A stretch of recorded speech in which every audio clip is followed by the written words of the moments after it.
Good afternoon, it's Thursday the 26th of July 2018, just after 1 o'clock. Welcome to UK Column News. Your host today, Mike Robinson, and myself, Brian Gerrish.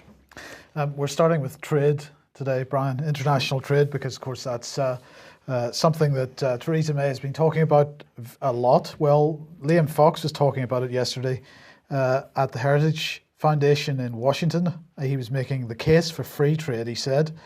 He said, in my first speech as Secretary of State for international trade, I set out the case for an open and liberal trading environment. That speech was in Manchester, home of the Industrial Revolution, and a city with iconic associations with free trade. That was nearly 2 years ago, when trade barely registered on the radar of most of our media. Now, of course, it's right at the top with NAFTA and all the rest of it. But he said, it's therefore a good time for us to examine both our attitudes to trade from first principles and to measure them against our domestic priorities and international obligations. And he started talking about Adam Smith and David Ricardo. And he said, now, of course, since those days, since 1817, the world has changed beyond all recognition, yet the experiences of globalisation and of technological advances unimaginable in Ricardo's time have only served to validate his theory. The principles of free and open trade have underpinned the multilateral institutions, rules and alliances that helped rebuild post-war Europe and the world beyond. They helped usher the fall of communism and tearing down of the Iron Curtain and facilitated 70 years of global prosperity. And they've raised the living standards of hundreds of millions of our human beings across the world. Indeed, he said, free trade has allowed us to take 1 billion of our fellow human beings out of poverty in just one generation. One of the great achievements in history. Well, what a liar. Because let's look at The Guardian here. This is from some time ago. UK government warned over sharp rise in child and pensioner poverty. So Britain, the bastion of free trade, is experiencing the benefits of free trade, and poverty is rising as a result. And that's precisely what we're exporting to the rest of the world, well, which we're is exporting poverty and problems as resources are hoovered out of these countries. Well, absolutely. Any parts of the world that we have any influence over. But if we contrast that with China, China has almost wiped out urban trade, The Guardian said. Poverty. China has almost, wiped out urban poverty. Yes, thank you. Well, you know, is China smelling of roses? Well, of course not. If you're poor, if you're still one of the poor in China, you're probably living near some kind of toxic waste dump or something. But it's the direction of travel here, which is important. China has not lifted millions out of poverty by embracing free trade. They have lifted millions out of poverty, 700 or 800 million people they've lifted out of poverty, but not by embracing free trade. They certainly haven't done it by embracing the Millennium Development Goals, which of course Liam Fox is talking about as well. They have done it in part by manipulating the system, perhaps through protectionism and state capitalism, but mainly through having a development agenda. So let's get back to Liam Fox again, what he said. But the effect of protectionism is close to settled science, as anything in economics will ever be. It means reduced productivity gains and lost economic growth. So, of course, Britain, being a bastion of free trade, is not into protectionism. But unfortunately, Britain has falling productivity. So I'm not quite sure where he's going with that one either. Let's get back to Liam. He said, the global economy continues to rebound from the dark days of the financial crash and ensuing recession experienced by many large economies. Okay, Nomura profits tumbled 91% on fixed income equity slump, according to the Financial Times today. Wall Street Journal a day or two ago, prolonged slump and bond liquidity rattles markets. I don't think you're too right about that one either, Liam. But anyway, we go on. He said, in areas such as steel production, we've seen new technologies enable us to produce the same output with far fewer employees. That's really good stuff there. Yes, fantastic. And he said, and worse, in a world of globalisation, this is a separate part of the speech, he said, worse, in a world of globalisation where interdependency is increasing and where disruptions in one part of the world can quickly ricochet around the rest, our ability to act unilaterally with impunity is diminishing by the day. So this is supposed to be a speech promoting free trade, and here is the key point. because globalisation and the British model of free trade, as it's currently perceived, is one where we are absolutely interdependent on everybody else in an equally collapsing Western world, because of course it's the Western countries, the so-called first world, that we're interdependent upon. So I wanted to highlight this in particular because, of course, as Brian mentioned yesterday, Dominic Raab had been talking about the government stockpiling food, and the excuse for the requirement to stockpile food was Brexit and the potential for no deal, and the issue of would we be able to import food anymore from the European Union.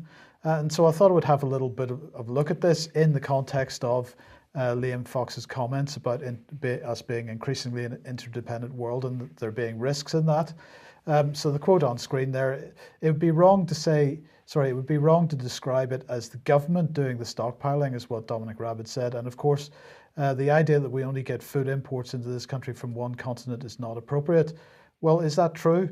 Well, it turns out that Britain imports 50% of its fruit and vegetables, and but on top of that, we only are able to produce 25% of the fruit and vegetables that we consume in this country. So only 25% of what we eat is produced in the United Kingdom. 30% of our fruit comes from Europe. 80% of our vegetables come from Europe. So I'm not quite sure how that ties in with Dominic's, the idea that we only get food imports into this country from one continent is not appropriate comment, because of course the point here is that 30% and 80% is all seasonal. So supermarkets import fruit and vegetables from Europe when it's appropriate to do so, and they import fruit and vegetables from actually other parts of the world, but South America in particular, during the winter months when it's not being produced in Europe. So 50% of our fruit and veg imported, and we only produce 25% of what we consume in this country. But Theresa May has a big plan, Brian. We don't need to worry about it because she's going to deal with farming, and she's going to deliver a farming policy which supports agriculture and improves the environment. So this is what she had to say. She's going to scrap the common agricultural policy. We knew that anyway. So she said, scrapping the common agricultural policy provides funds in return for public goods like improving water quality, reducing emissions, and planting wildflower meadows, a fundamental to our new approach. So the fundamental to Theresa May's new approach, bearing in mind that what has been highlighted by this issue of the potential of a no-deal Brexit is the issue of food imports and the lack of independence in our capability of food production. We're not going to produce more food because she's going to scrap the agricultural policy, and then she's going to divert the funds into what have been described as public goods, which is about turning farmland, productive farmland, back into wild meadows. Which, of course, is all Millennium Goals and Agenda 21 issue. Absolutely. So my question then comes down to this. Why would we not want to be producing our own food? Is it that we're not going to need food in the coming decades? I'm just going to remind everybody of the outstanding debt graph that we show from time to time. And the key aspect of this on the right-hand side of the donut there is state pensions, a £5.2 trillion black hole in the state pension, ability to pay state pensions. Again, is the British government not expecting there to be too many old people left to pay pensions to in the coming decades? I think that's exactly where they're going, Mike. And we know at the moment, well, we have a vast amount of information coming into the UK column, which is back on the subject of the deaths of particularly elderly people in the NHS. And of course, an increasing number of people worried about the death statistics. So Brian Jarman being one of those people. Euthanasia is coming in, which we'll unfortunately be moving on to in a moment. So yeah, I think the government's agenda is there will be less people. David Cameron was talking about 2 million people diagnosed with dementia in 2050. I think the deadline for that could have been 2040, but I think it was 2050. And the inference is we need to get rid of those people. So if we take everything that Liam Fox was saying and we put it with what Dominic Raab was saying, and also with the realities of food production in this country and pension provision in this country, the picture's not looking too good. Well, maybe we should be having more serious conversations about this, because this is the result of government policy. It's not something which is unavoidable. It's absolutely avoidable. And if we were looking at productivity and how we were developing our farming industry in this country and our food production in this country, we'd be in a much better position. Absolutely. Well, as we move through the news today, I think we'll be looking at some of those policy areas, but let's come in with just this statement: we decide who lives and who dies, and only we. Now, I took this headline because I was going to talk about Boris Johnson in a minute, but somebody else flagged up a headline which we really have to cover, and it's this one: Dutch doctor reprimanded for asking family to hold down euthanasia patient. This is truly, truly disgusting, and it gives us a glimpse of where we will be going in this country, because we have many people pushing to follow Holland on this. But the story is a doctor has been formally reprimanded by the Dutch Medical Complaints Board for carrying out euthanasia on a 74-year-old woman with dementia despite her resistance. The woman refused a cup of coffee containing a sedative, and when she struggled, the doctor asked her husband and daughter to hold her down so she could insert a drip containing the lethal injection. The case is the first time since the Dutch euthanasia law was passed in 2002 that a practitioner has been formally censured. According to the Dutch NOS broadcaster, the public prosecutor will announce after the summer if the doctor will face criminal prosecution. So we're now into the heart of it. We have euthanasia, whether you like it or not, is coming into Western European policy.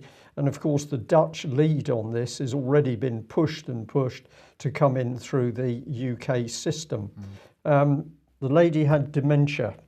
She's held down, and she's effectively, in my terms, murdered. For whose benefit? Well, presumably the state, because the state ultimately didn't have to pay for her care. Well, remember the lead headline from the column: we decide who lives and we decide who dies. And let's bring in Boris Johnson. And this is another astonishing statement which gives us a look at the heart of British government. Would we have killed them with a drone strike? Too damn right. Boris hits back at criticism as jihadi beetles face the death penalty in the US. And I've entitled that Conservative State Executioner Beyond Authority, because this is where we've got to. Now, the two men at question, Alexander Coty and Shafi El-Sheikh, are linked to the murder of 27 Western hostages. Notice the language there, Mike. They are linked. And that, in my mind, is not the same as proof that they were the murderers. They are supposedly members of the IS terror gang of 4 men from West London dubbed the Beatles, which included the notorious executioner Jihadi John. Coty and El-Sheikh, who have been stripped of British citizenship, now face extradition from Syria to the US on terrorism charges. It's what is not stated in this article which is a key. So I'll just bring in Shafi El-Sheikh there, picture insert. Stripped of British citizenship, how did that happen? On whose orders did that happen? Was it done in order to make sure that they didn't stand trial in UK? Well, they were stripped of British citizenship by the British government without a judicial process. Correct. And that's, for me, this is the issue, the extrajudicial aspect of this whole thing. Right, so let's have a look at what Boris had to say. Here we are. Suppose the grisly pair had been located a couple of years ago in Raqqa, and let's suppose there was a Reaper drone overhead and that British intelligence could help send a missile neatly through their windscreen. Would we provide the details knowing that they would be killed without a chance for their lawyers to offer pleas in mitigation on account of their tough childhoods in West London? Would the British state in these circumstances have connived in straightforward extrajudicial killing? Too damn right we would. So here we have the British government saying we're very happy to deny trials where evidence can be brought forward. We're very happy to simply kill, the word is murder, people overseas if it helps our agenda. What would the case be if in a trial, Mike, it emerged that these men were themselves threatened with death unless they did what they were doing? What would the circumstances be if these men were to allege that they did what they did because they were forced to do it by British intelligence? No, we don't want to bring anything like that into a courtroom. So let's go on with Boris here. The report says the 4 Beatles were responsible for killing at least 27 people. Well, the article started by saying linked, I think. So why do we support these extrajudicial killings with no due process and panic at what might happen in an American court? The best hope of bringing Coty and El Sheikh to justice is in America. And in sending them there, the UK government has not dropped its opposition to the death penalty. So Boris Johnson is really saying we don't have a judicial system. We don't have law operating in the UK anymore. We have to send them to America, apparently. But what he's also saying is the UK government has not dropped its opposition to the death penalty. Well, he's talking about the civil death penalty. So if you're in a criminal court, a civilian criminal court, not a military criminal court, there's no death penalty. Clearly, they do support the death penalty because they've said so in a letter to Jeff Sessions saying, "Go right ahead. We're quite happy for that to take place." Yep. This is immense. I think some of this is the most dangerous stuff that we've had on UK column. He says we had to balance 2 risks: the risk they would be simply set loose, like so many other jihadis, to roam the streets of London again, or the small risk they might receive the death penalty. Home Secretary Sajid Javid and I decided that the first risk was worse than the second. Who really believes we were wrong? So we've got a situation where people who are labelled as terrorists, let's just follow that line, well, we haven't got a justice system capable of dealing with them in this country because he's worried they may have been released onto the streets. Wouldn't that have been a decision for the Home Secretary himself? But the decision is taken that we can't try these men in Britain. They're going to be sent to America. And Boris Johnson really can't understand why anybody should have any complaints about his decision-making process. This is a fiefdom, Mike. We're now into the stage where the criminal cabal that's running this country is openly boasting now of its ability to simply murder people. And don't you worry about it. You can't do anything about it. We've decided. Who could possibly imagine that we were wrong? This is pre-Nazi era. Well, as we said the other day, Brian, the danger here is that because many people would have some sympathy with the position that these 2 were jihadi killers, they were murderers, and that they deserve the death penalty, that they are prepared to give away protections in order to, because of what they personally believe about these 2. The fact of the matter is they have not yet been found guilty in a court of law. And if you decide that the government can behave this way with impunity without having any restrictions on their activities through the courts, then you're in a very dangerous position. And you're exactly right, pre-Nazi in its sort of in the way that it is. And I'll be fascinated to see some of the reaction to our report on this, because I've no doubt in certain quarters there's going to be a backlash because we are commenting on so-called terrorists. But the point is of what's coming on the back of that terrorism in this country. And if people don't understand how serious this is, coupled with these same politicians making decisions of life and death for dementia patients for existence, I think there's a lot of people got to wake up to the speed at which Britain is now becoming effectively a fascist state. Okay, good news, Brian. The F-35 has now made use of its new vertical landing pads at RAF Marham for the first time. So the new F-35 multi-role combat jets have used their vertical landing capability to land on the new vertical landing pads. Now this is really amazing because, in fact, construction presented a significant engineering challenge, construction of these pads, because standard concrete is just not suitable for this. The design team had to source special materials from Germany because Britain isn't capable of making them, to make concrete which had the ability to withstand the high temperatures created by the aircraft engines.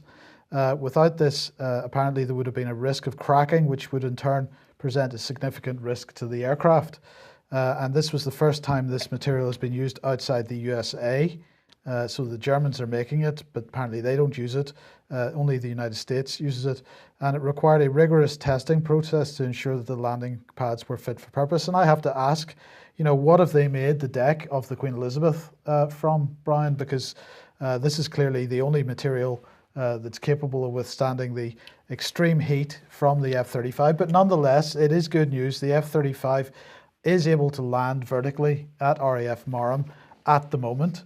But for how much longer? Because, here's Russia Today. US lawmakers defy Defense Secretary green light delay in F-35 sales to Turkey. And they say US Congress moved closer to an outright ban on sales of F-35 jets to its NATO ally Turkey.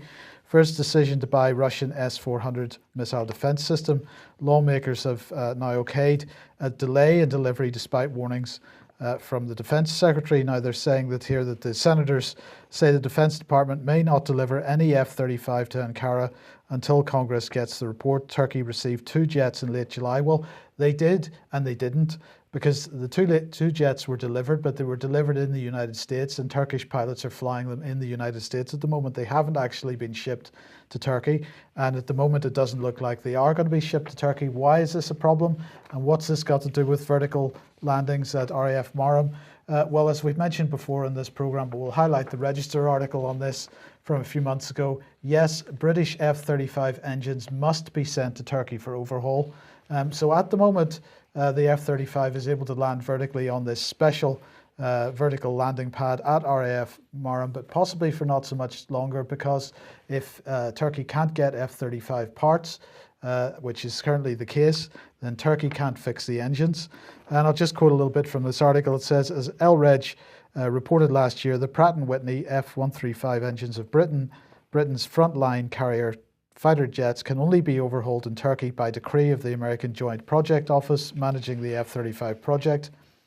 And they cite Harriet Baldwin, who was the minister responsible at the time. She said to the Defence Select Committee, in terms of the engine programme, that will happen again within Turkey. I believe the warehousing of other aircraft components is happening in the Netherlands, and there's a series of ongoing competitions. Turkey is a NATO country, and the question was put to her that this has never ever happened before.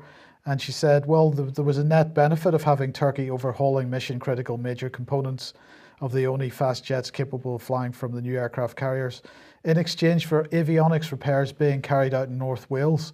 And she described these repairs that are going to take place in North Wales as being good for the UK industrial base. So there you go. There's the situation we're in. Turkey can't repair our F-35 engines because Turkey isn't allowed to have any F-35 engine parts at the moment. It's not a problem, and at least there won't be any problem with the new vertical landing pads at RAF Marham cracking up with the heat, because there won't be much heat from those engines in the not too distant future. And the good news is there's going to be plenty of work opportunities for the avionics repairs in South Wales, because the avionics systems of this aircraft don't work either. Absolutely. So there we are. Well, good news. The good news is that the BBC is paying out, well, we're not too sure how much, but well over £1 million to a tearful Sir Cliff Richard. Sir Cliff has, of course, won his court case. So the BBC is successfully burning public money in vast quantities. Let's just have a little look at what they're talking about. BBC has agreed to pay $850,000 in costs to Sir Cliff Richard as the bill for the privacy case against the corporation tops $1 million. So the High Court judge awarded the Star $210,000 in damages, but the BBC is now going to pay up that $850,000 towards the bulk of the singer's legal fees, which total £1,111,376. So there we are, money hoovered directly out of the public purse by the BBC, then thrown away in legal cases, ultimately to protect Sir Cliff Richard. Where has that taken free reporting, free press in UK? Well, it's made it even more difficult for people to actually report what they see, hear and believe. Is this just an accident by the BBC? Mike, I don't think so. When I see the report, you find out, of course, that what emerged in court was that it was only a very few people in the BBC decided to take this action in the first place. I think it would be a good starting point if the BBC started to claw this money back from the salaries of those individuals that made the decision in the first place. I would like to know how, in a case like that, it's possible to go through £1.1 million in legal fees. I think there's a question that needs to be asked. How is that even possible? This isn't the most significant case on the planet. There's something fishy about that. So okay, he's been given £200,000 in damages, but that does seem like a outrageous sum of money. Yes. If anybody can help with those details, we'll be extremely interested. Right. Well, it's not massively hot in the studio today. I've got a tie on, but it's a reflective tie. Yes. Yeah. But I had to laugh at the sun here. Sizzling temperatures of 37 degrees C will set a July record, sparking plague of rats as sharks infest coast and toxic air blows in. So I'm not quite sure how sharks infesting the coast and toxic air causes a plague of rats. But anyway, I just thought it was quite amusing because, of course, Plymouth has had a plague of rats in the not too distant past, well, it wasn't 37 Celsius temperatures at the time, Brian. These are cold weather rats. Cold weather rats, right? Yeah. Right. They're a bit like the Siberian beavers. Yes. So, you know, if there is going to be a plague of rats, I do wonder if that's anything to do with temperatures or if it's more to do with the fact that local councils are not cleaning rubbish off the streets anymore and clearing away bins and so on. But you know, the situation is so serious that the House of Commons has had to put out a report. The Environmental Audit Committee has put out a report today saying that at current temperatures, 20% of homes overheat. There's no regulation to stop overheating homes being built. And they're really concerned about this. They say higher summer temperatures are regarded by many as a welcome change in the UK's climate. But heat waves threaten health, well-being and productivity. In August 2003, heat wave temperatures reached 38.5 Celsius in England, and there were 2,193 heat-related deaths across the UK in just 10 days. The Met Office predicts that the risks of heat waves of similar intensity will occur every other year by the 2040s. The average number of heat-related deaths in the UK is expected to more than triple to 7,000 a year by the 2050s. Although heat waves have become more frequent, our inquiry revealed the need for clear government leadership and cross-departmental collaboration in preparedness for heat waves. Although adoption of heat waves spans the remit of many government departments, our inquiry found that there is a silo approach to policies for heat wave risk. So we're straight into the common purpose language. And they're saying that 1 in 5 homes, as I said a second ago, dangerously overheats during heat waves. They're saying buildings, particularly hospitals and care homes, must be prepared for heat waves. And with sick and elderly people especially vulnerable to heart and breathing problems.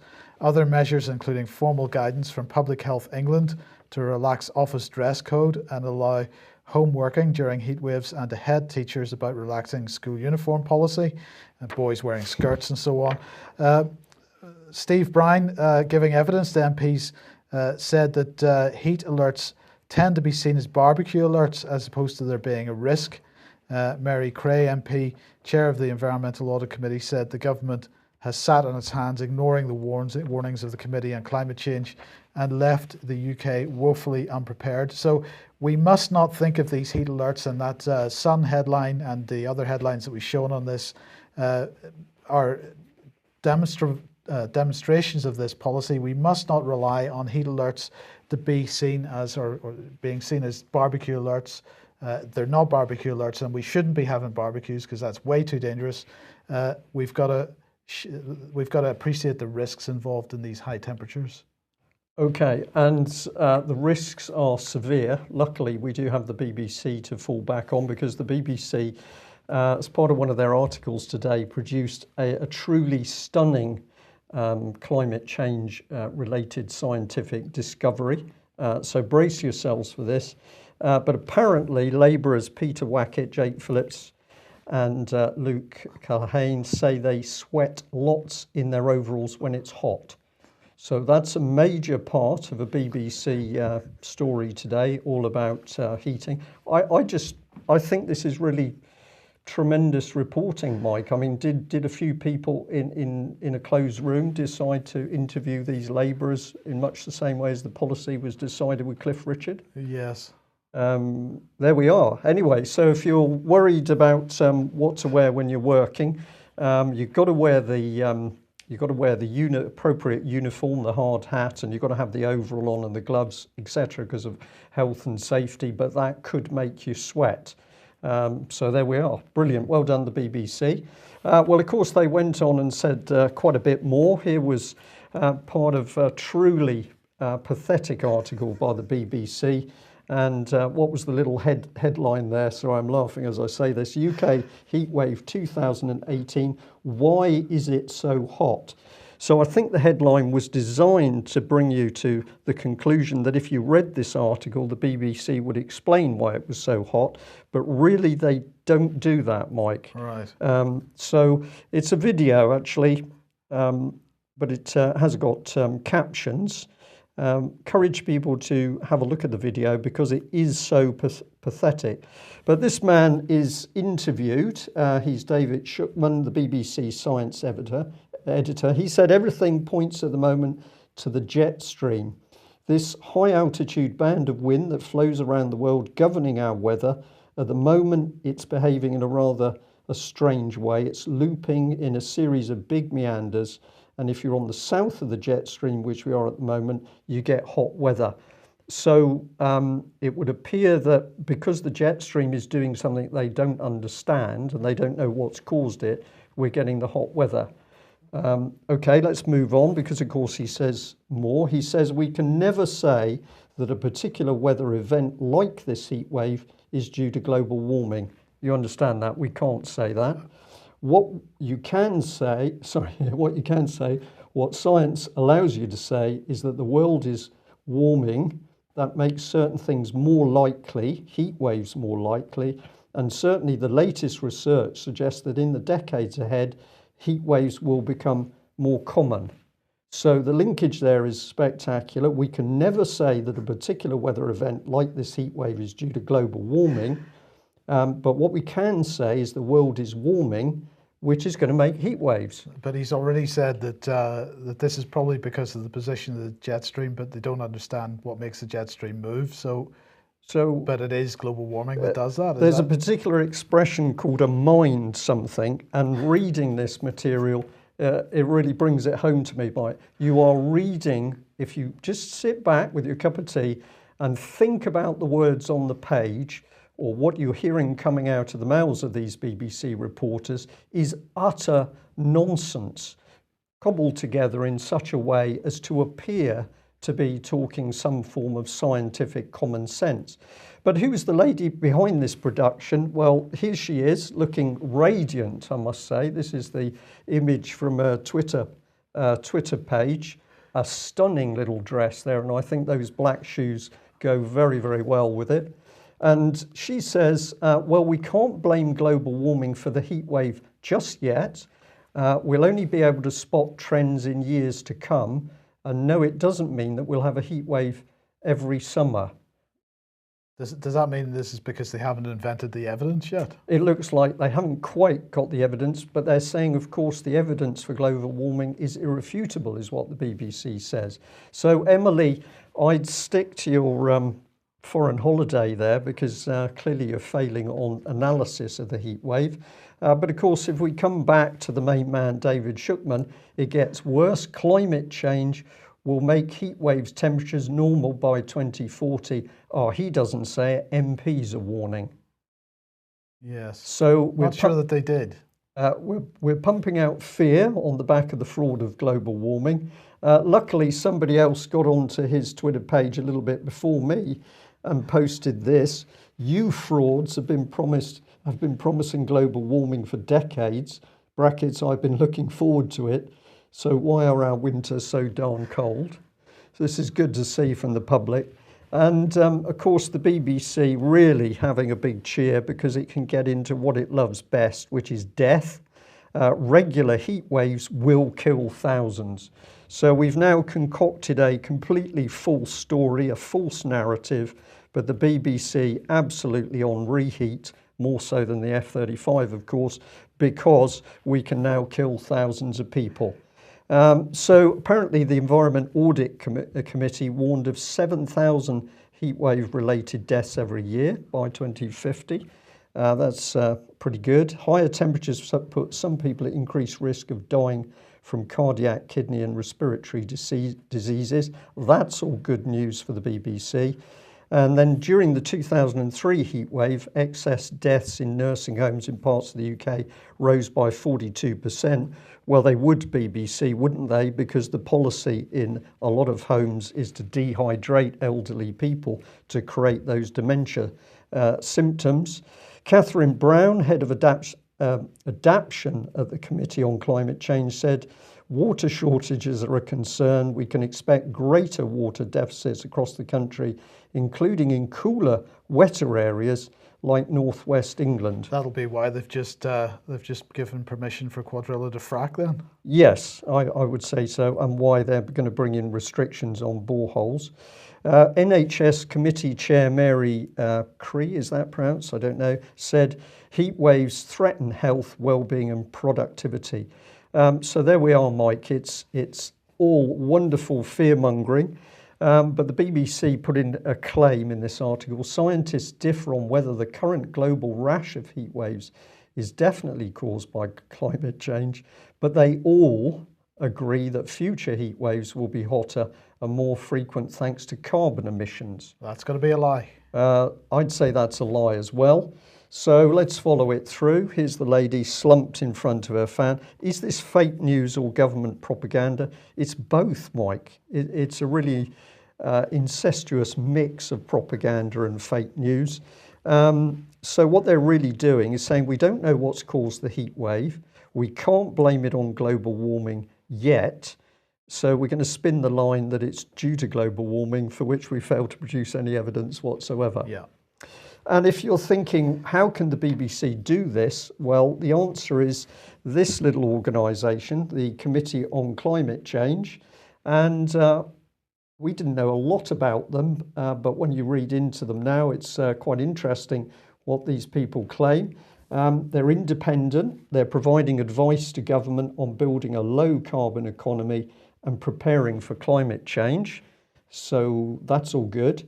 It says our purpose is to advise the UK government and devolved administrations on emission targets and report to Parliament on progress made in reducing greenhouse gas emissions and preparing for climate change. Now, who's the lead man? Well, here he is. It's Lord Deben, Mr. Gummer. Most people would know this gentleman as the longest serving Secretary of State for the Environment, 1993 to 97. A variety of interests, but here he is advising the government on all matters to do with environment and climate change. He just has a few fingers in pies because he's also involved with a company called Sandcroft, an international sustainability consultancy helping some of the world's leading companies improve their environmental, ethical and social impact. So you help create the policy, you feed it to government, then you make money off advising businesses how they need to apply the policy the government is going to require from them. Excellent. It's good. That's a good business model. It must be good because he's into another one of these consultancies, Valpac, the leading provider of environmental compliance, data and resource management services, supporting businesses in the UK and internationally. So there's no conflict of interest there? Well, I wouldn't have thought so, Mike, because they're independent. But it's a family business, of course, because here's young Felix Gummer, very interesting young man. So here he is working for Sandcroft, and I was just fascinated on his background. He's got his overall responsibility for leading business development strategy and implementation. He has a particular focus on private equity, retail, FMCG sectors. He's worked across all areas of commercial sustainability, nearly a decade of which was at Tesco. He started his career gaining planning consents and delivering 800 square feet. No, 800,000 square Sorry, 800,000 square feet of the world's most sustainable supermarkets. Oh, good. So why haven't we got all those vegetables? Well, this is a good question. I don't know. They're good at zero carbon. He published the Tesco PLC Corporate Responsibility Report for 2 years. So fascinating how this little advisory group goes round in a circle. It's advising government, creating policy. It can then advise the commercial sector who can increase their profits. Well, have a look. I had to put in a little video clip here. Encourage people to go and see these people for yourselves. An amazing mix of people with supposedly environmental qualifications, but also a lot of big money people. So we've got financial institutions in here as well, carbon tax. This is all about, my mind, big organisations making money rather than preserving the planet. But this gentleman caught my eye, and he's a very interesting character because he's a professor of behavioural science at Warwick Business School, and he's got particular interest in cognitive and social foundations of rationality.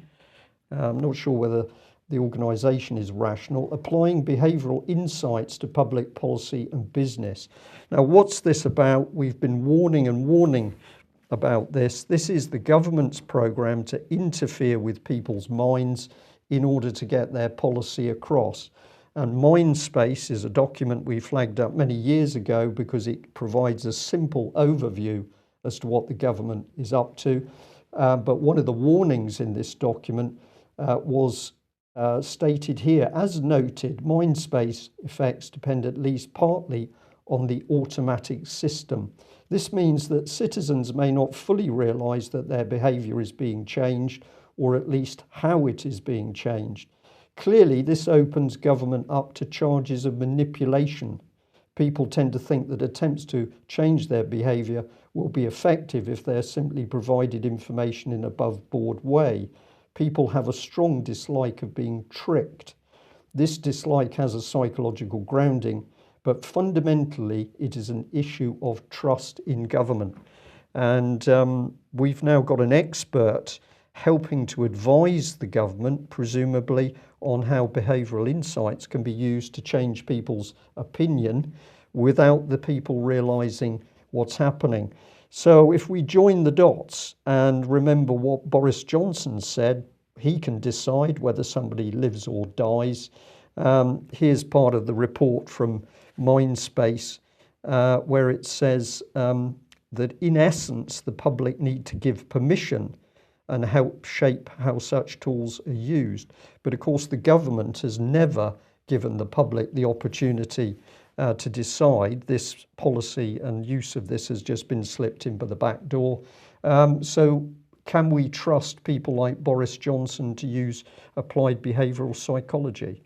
I don't think so somehow. But I'm going to say credit to Booker because Booker in the Mail has ripped into all the nonsense about heat waves, pointing out that basically the whole thing is a fraud. Okay, well, let's end with this one then. because chicken farmers or anybody that keeps chickens is going to have to make sure the baby wipes are at the ready. The Public Health England is particularly concerned about the onset of Newcastle disease in the UK. Cases of Newcastle disease reported in smallholder flocks and commercial poultry sites in Belgium, the Netherlands and Luxembourg, and they're concerned that it's going to come across the channel to the United Kingdom. So poultry keepers across the UK have been urged to be vigilant of cases of Newcastle disease following reported cases in flocks across Europe. Now, of course, they've got to be careful in certain poultry species, including commercial and specialist breeds, pet chickens, other captive birds, including racing pigeons. But don't worry, because Public Health England advises that the risk of Newcastle disease affecting people is very low. Now, they said that about Novichok and Salisbury. And so the advice that Public Health England hasn't given here, but I think they should give, is that if you see Newcastle disease in your chickens, probably the best approach is to wipe them down with baby wipes. And you know, if your chickens are not, if you can't wash them in the washing machine with normal detergent, or dry clean them. Well, I was going to say you probably need to double bag them before you send them to the dry cleaners. So there you go. Newcastle disease potentially coming to attack our chickens. I think it has originated in Russia, but we haven't had any evidence of that just yet. No. We'll just say that if you're new to UK Column and you've watched today's edition, particularly from overseas, and you're struggling to get to grips with the news that we've reported, we'd like to say to our viewers and our listeners, please get away and check all of the material that we've presented so that you can see for yourselves that what we're saying is completely and utterly true. We're living in La La Land in UK in 2018.